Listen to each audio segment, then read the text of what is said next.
Hello guys, welcome to the Quint. Thank you.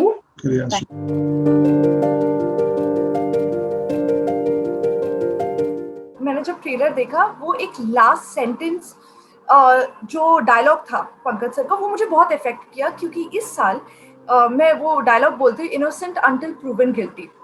In real life हमने देखा है कि a lot of times the accused becomes a target to media trials. People pass their verdict even before the judgment and वो इस show में दिख रहा है कि इस शो में उस लड़की के साथ वही हो रहा है. हमें पता नहीं, किसी को पता नहीं क्या हुआ है, लेकिन लोगों ने सोच लिया है कि इसी ने किया है.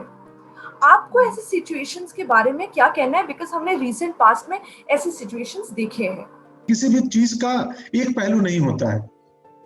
हम ये कह के कि कई बार कि मीडिया ट्रायल ठीक नहीं है, कई बार ऐसा भी देखा गया है कि कोई घटना जो शायद दब जाती, मीडिया आके उस घटना को हाईलाइट किया, उभारा, तो उससे वो घटना बड़ी हुई और फिर जाके ट्रूथ सामने आया या जस्टिस मिला. तो ये दो पहलू हैं. हम सिर्फ मीडिया ट्रायल को खारिज नहीं कर सकते या उसको हम स्वीकार भी नहीं सकते. किसी भी मसले को जानने समझने के लिए बहुत विवेकपूर्ण होके, लॉजिकल होके, इत्मीनान से सोचना पड़ेगा, क्योंकि ट्रुथ जो है सिर्फ वही नहीं है जो दिखता है. तो यस, बहुत ग्रे एरिया है और हमारा शो उसी की बात करता है. जब आप शो देखेंगे 24 को, आई थिंक इसलिए वो लाइन प्रोमो में डाला गया है. I don't understand why are we so quick to जज other people without knowing the truth. And ये जो एक धारणा आजकल बनती जा रही ना कि हमें सब पता है, हम लोग किसी को कोई भी अपना ओपिनियन देने का या उनकी बात पूरी तरह सुनने का हम कोशिश नहीं कर रहे हैं. एक जो एक सेंसेशनलाइजेशन का एक ट्रेंड है हर चीज के इर्द गिर्द, वो I think is very very dangerous. Public opinion दें, डिस्कशंस करें, सब कुछ करें, बट एक उसमें भी एक सभ्यता होनी चाहिए. There has to be a certain amount of, I think the intentions really matter there, and we all have to be reflective about it. as Pankaj ji, season 1 भी बहुत अच्छा रहा है, इतने प्रेजेस मिले हैं सीजन 1 को. कैसा था, आपको कैसा रिस्पांस मिला था पर्सनली? बहुत अच्छा. इनफैक्ट जो मेरे एनएसटी के कुछ सीनियर हैं, कुछ टीचर्स हैं जिनकी ओपिनियन को, राय को मैं मानता हूँ, सो उन सबने बहुत सराहा. तो मैं बोला यार ऐसा क्या किया हूँ, देखो. तो दोबारा मैंने तो कुछ सीन्स देखे सीजन 1 के, तो अच्छा रहा, बहुत अच्छा रहा. दरअसल माधव मिश्रा एक पावरलेस कैरेक्टर है ना, एक वैसा वकील है जिसको कोई पूछता नहीं है, वो सर्वाइवल की लड़ाई लड़ रहा है. सो मुझे मजा आता है ऐसे पावरलेस, ऐसे कॉमन मैन टाइप के लोगों कैरेक्टर करने में. बिकॉज आप लोग सीजन 1 में थे एंड यहाँ पे वापस सीजन 2 में, एंड इन बिटवीन आप दूसरे शोज में भी काम कर रहे थे विच वर एज इंटेंस. मैं एज एन एक्टर में पूछना चाहती हूँ, जब आप एक कैरेक्टर प्ले करते हो, you move on, you play other characters and then you have to come back again and play the same character, get into that mode again. वो कितना easy या कितना difficult होता है second time play करना same character coming back? मुश्किल होता भी है, नहीं भी होता है, क्योंकि एक हलवाई अगर जलेबी बनाता है ना, या लड्डू बनाता है ना मोतीचूर का, तो वो 6 महीना लड्डू बनाना छोड़ दे और वापस आए तो भी पकड़ ही लेगा. लड्डू की रेसिपी तो पता है उसको. तो कई बार भूल तो थोड़ा एक आध सीन देख लेते हैं या डायरेक्टर दिखा देते हैं. बाकी बेसिक तो आइडिया होता ही है, और स्क्रिप्ट एक होती है हमें गाइडलाइन के लिए, उसमें लिखा होता है.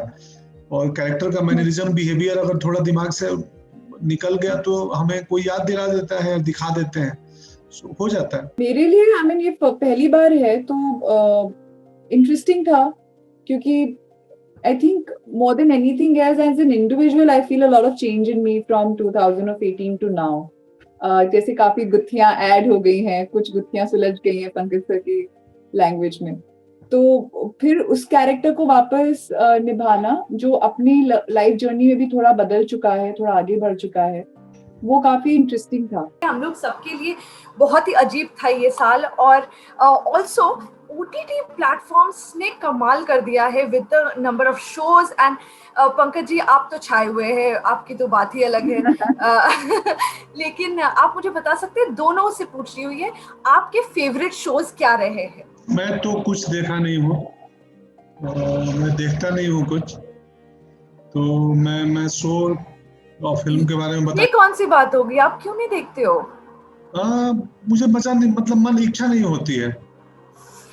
मैं टीवी और सिनेमा नहीं देखता हूँ, बहुत कम देखता हूँ, बहुत ही रेयर। मैं पढ़ता हूँ, किताबें पढ़ लेता हूँ, और मैं खाना बना लेता हूँ, घूमने का शौकीन हूँ, पर देखना मुझे पसंद नहीं है। तो और देखता भी हूँ कुछ तो बहुत ही रीजनल सिनेमा, इंडिपेंडेंट स्पेस की फिल्में, तो मुझे जो बहुत पॉपुलर चीज है वो बहुत कम देखता हूँ, बहुत ही कम। तो अपना शोज भी नहीं देखते आप? जब बहुत तारीफ होने लगती है तब देखता हूँ कि ऐसा क्या है कि इतने लोग पसंद कर रहे हैं, तो चलो देखा जाए। मिर्जापुर में भी अपने सीन भगा भगा के देख लिया। तो नहीं, अच्छी बात नहीं है, देखना चाहिए, कोई प्रशंसा की बात नहीं है, बट सचुअल मैं जेन्युइनली, मेरे लिए 2-3 घंटे बैठना ये कंप्यूटर या टीवी के सामने मुश्किल काम है। तो इंडियन स्पेस में से मेरे फेवरेट सुपर डिलक्स करके एक मूवी आई है जो मैंने अभी लॉकडाउन के वक्त देखी। वो मुझे बहुत, काफी रीजनल सिनेमा देखा मैंने अब की बार। काफी पुरानी मूवीज वापस रिविजिट करी, 50s की 60s की ऋषिकेश मुखर्जी की movies. There's a constant fear of content on OTT platform getting censored. हम इसके बारे में काफी दिनों से बात कर रहे हैं, लोग बात कर रहे हैं, गवर्नमेंट बात कर रही है. While we have seen a lot of content on OTT platform जहाँ पे लैंग्वेज बहुत वायलेंस, explicit content देखे हैं, तो who decides how much is too much and what according to both of you is too much? बहुत ही मतलब interesting सवाल है ये। सवाल ऐसा है कि इसका आंसर देना बहुत मुश्किल काम है कि कौन करेगा कि how much is too much. ये सही है, अगर सेंसर नहीं है तो हो सकता है कि कुछ लोग उस छूट का एक नाजायज फायदा भी उठा लें, ये भी एक पहलू है। और सेम टाइम कोई स्टोरी टेलर बोलता है कि मुझे अपने हिसाब से कहानी कहनी है, मेरी कहानी ऐसे ही होगी। तो बट एक रिस्पॉन्सिबल एक्टर होने के नाते या स्टोरी टेलर होने के नाते, अगर आप रिस्पॉन्सिबल हैं, जिम्मेदार हैं, तो एक सेल्फ सेंसर होता है कि हमें क्या दिखाना है, कितना दिखाना है और क्यों दिखाना है, कहानी के लिए कितना जरूरी है। जैसे मान लीजिए गालियों का इस्तेमाल, तो गालियों का इस्तेमाल कहानी के लिए कितना जरूरी है, क्या उसके बगैर काम नहीं हो सकता। जैसे मैं बहुत कम इस्तेमाल करता हूँ, बट यस, क्या वो चीज जो हम दिखा रहे हैं, इस्तेमाल कर रहे हैं, वो हमारे समाज में वो नहीं है, वो कोई एलियन लैंग्वेज हम दिखा रहे हैं दूसरे ग्रह का। तो यस, इस पे बातचीत होनी चाहिए, आसान मुद्दा ये भी नहीं है। पर्सनली अगर मेरा फर्स्ट रिएक्शन देखा जाए कि censorship of the web space, it frightens me, it takes me into a space कि उस पे कंट्रोल ना हो जाए कि what is the content coming out, because that's the most interesting development in my eyes कि हम लोग as in India अब अलग अलग कॉन्सेप्ट एक्सप्लोर कर रहे हैं। एंड जैसे अगर हम अलग वर्ल्ड देखेंगे तो जैसे पंकज सर ने कहा, उस वर्ल्ड की अपनी इनहेरेंट क्वालिटी होती है जो शायद दिखाना जरूरी हो जस्टिफाई करने के लिए। वो एक पर्सपेक्टिव रखना बहुत जरूरी है। तो while maybe censorship might not be a bad idea, it might be required, the intention with which you're approaching and whether you're as a team, if it's progressive and if it's allowing for freedom of expression while keeping in mind ki this is right and this might be too much, and you curb it a little. It should not restrict you, it should guide you, it should kind of give you a space to breathe while being a little bit precautious, probably. Thank you for talking to us. Thank you, Abira. Lovely talking to you. Lovely talking to you. क्या अबीरा।